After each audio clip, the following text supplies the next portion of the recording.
Bismillahirrahmanirrahim. Assalamualaikum warahmatullahi wabarakatuh. Perkenalkan, saya Ibu Imas Widaningsih sebagai guru bimbingan dan konseling di SMA Negeri 1 Cisaga, KCD wilayah 13. Pada kesempatan ini, saya akan menyampaikan video pemecahan masalah pada peserta didik yang akan nanti diisikan dalam TRK sebagai salah satu tugas ASN yang ada di lingkungan Dinas Pendidikan. Adapun pemecahan masalah peserta didik pada kesempatan ini adalah yang terjadi pada peserta didik kelas 10 MIPA 1. Deskripsi permasalahannya, konseli adalah peserta didik kelas 10 MIPA 1. Dalam kesehariannya terlihat murung dan cenderung menyendiri. Lingkungan kelas, yaitu teman-temannya, sudah sering mendekati dan mengajaknya untuk bergabung bersosialisasi. Akan tetapi, konseli tidak begitu menanggapinya. Mungkin hanya beberapa kali memberikan anggukan atau hanya menatap kosong dengan memberikan gelengan kepala, jadi tidak ada respon apakah mau atau tidak gitu. Sehingga pada suatu kesempatan ada teman-temannya yang menyampaikan permasalahan tersebut kepada saya untuk segera diberikan pelayanan.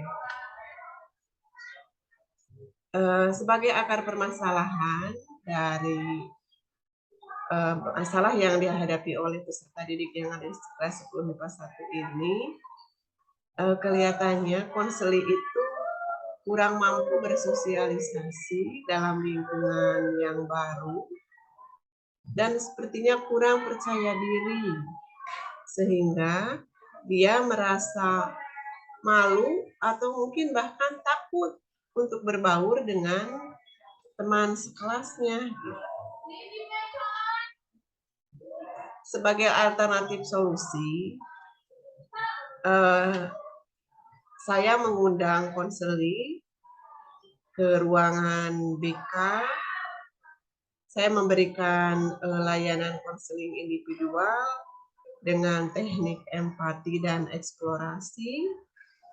Maksudnya saya berusaha untuk menggali sebetulnya ada apa dalam dirinya, kemudian mengeksplor apa sih sebetulnya yang ada dalam dirinya, kenapa bisa terjadi seperti ini, dengan pendekatan behavioristik, sehingga permasalahannya bisa terungkap dan apa sih kendala-kendala yang dia rasakan selama ini.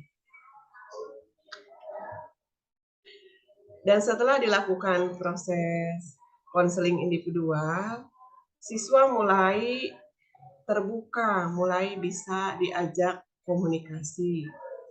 Kelihatannya konseli juga merasa nyaman, dapat berbagi dan mengungkapkan permasalahan yang dialaminya. Konseli memiliki sifat tertutup dari sejak kecil, karena memang di latar belakangnya ada permasalahan di keluarganya. Orang tuanya sering bertengkar dan dia melihat pertengkaran itu kadang-kadang suatu saat dia sendiri sebagai pemicu pertengkaran itu oleh orang tuanya. Orang tua akhirnya berpisah walaupun dia tidak menceritakan bahwa bercerai, tetapi dalam kesehariannya berpisah. Ibunya bekerja ke luar negeri sebagai TKI, sementara ayahnya kembali ke rumah orang tuanya di kota yang berbeda. Sehingga anak dititipkan ke nenek dari ibunya. Nah, dalam kesehariannya, termasuk dengan neneknya, dia tidak banyak membuka komunikasi. Walaupun sering dihubungi sama ibunya atau diajak komunikasi, sekali juga ada bapaknya datang ke rumah ke situ. Tapi anak cenderung tertutup, tidak mau cerita, tidak mau berbagi, hanya mungkin orang tua memberi pemenuhan kebutuhan secara material saja. Begitu juga dengan neneknya. Neneknya cerita, ini anak suka disuruh main, suka disuruh pergi dengan teman yang ada di sekitar rumahnya, tapi nggak mau.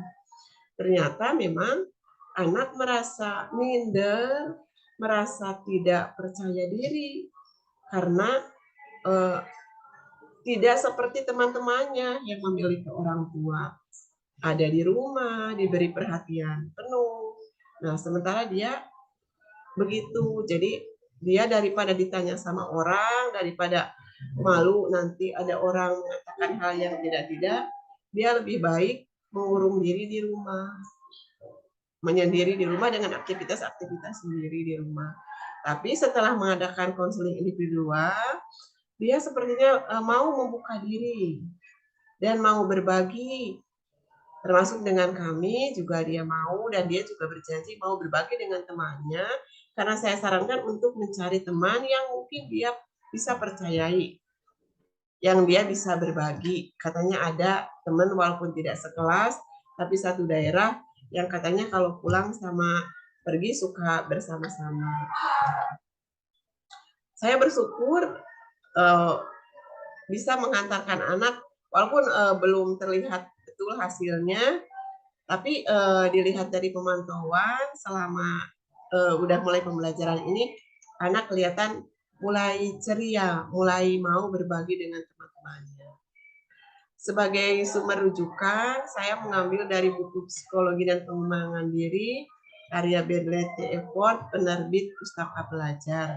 Juga teknik dan teori konseling dari Dr. Randa Gantina Komalasari, MPD dan kawan-kawan, yang diterbitkan oleh Indeks tahun 2011. Terima kasih atas segala perhatiannya. Wassalamualaikum warahmatullahi wabarakatuh.